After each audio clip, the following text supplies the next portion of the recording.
Morning, afternoon people. So in the kitchen garden today, it's mid-October, we're going to be harvesting squash. So I'm quickly going to show you how to harvest your squash. I'll take you through how to cure your squash. I'm also going to show you how to know if it's ready or not, and when to harvest. Okay, you can see there, nice big squash. Now, you want to harvest the squash before your first frost. If this squash experiences a frost, it won't do any harm. It might be sweeter, however it won't store as long. So when harvesting, what you want to do is leave a good inch of stalk on the bottom. You don't want to cut it right down to the bottom. You're going to expose the inside of the squash and potentially bacteria will get in there. It will start to rot. It won't keep for as long. I don't know how much that weighs. I'll weigh that when I get home.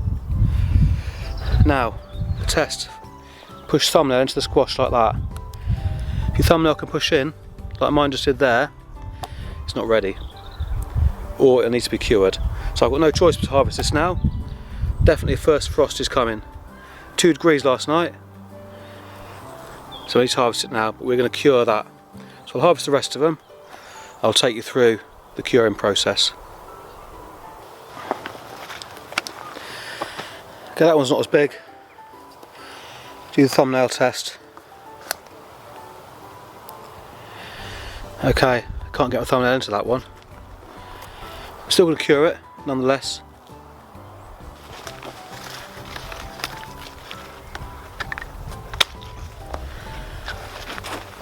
Another medium-sized one. I could get my thumb into that one. Now, if you're not subscribed and you enjoy these kind of videos, maybe think about hitting subscribe. Over here you can see I'm trying to get the squash to grow vertically with a small amount of success.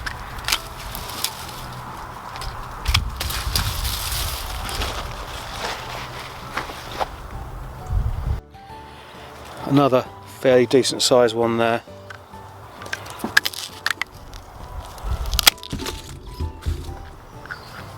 I've had a good look around. I do believe that's my lot. It's that little tiny squash, so I've taken that. Obviously it's not going to have time to grow, but these little squash, you can eat them. They are tasty, but they won't keep long. So tiny ones like that you end up harvesting. Just eat them first. Okay, so why do we cure squash? We cure it for long-term winter storage. What will happen in the curing process is this outside skin will dry out, go hard, that squash will store fine all winter. What also does is condenses the sugars inside the squash as the skin dries out to make it more flavoursome and more tasty. So when you buy squash from the supermarket, you'll notice it probably doesn't keep as long, but you also find that the squash you've harvested yourself and cured will taste nicer, because I guarantee that supermarket squash has not been cured. So how do we cure squash then? So first of all, we're going to dry it, clean it off, make sure the squash is dry and clean. Then you want to pop it on a wire rack somewhere like inside your polytunnel while it's still warm. It wants to be a fairly dry, humid spot. So in your polytunnel, 10 to 14 days until you cannot get your thumbnail into that skin, as we discussed earlier. I think, yeah, it's this squash.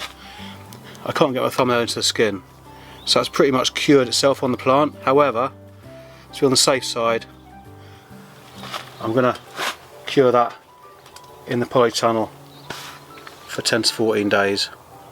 Then that squash, you can store it in your root cellar, in your shed, even in your kitchen on the side. It'll be fine all winter. Now I am going to weigh this squash when I get home, and I will put up on the screen how much it weighs, but I reckon that's at least 2.5 kilos, maybe £5. So yeah, so if you enjoyed that video and you want to see us grow some more of these squash next year and the other harvests and jobs I've got coming up on the kitchen garden over the next few weeks and months. Hit subscribe, give us a thumbs up. Thanks for watching. Have a good day.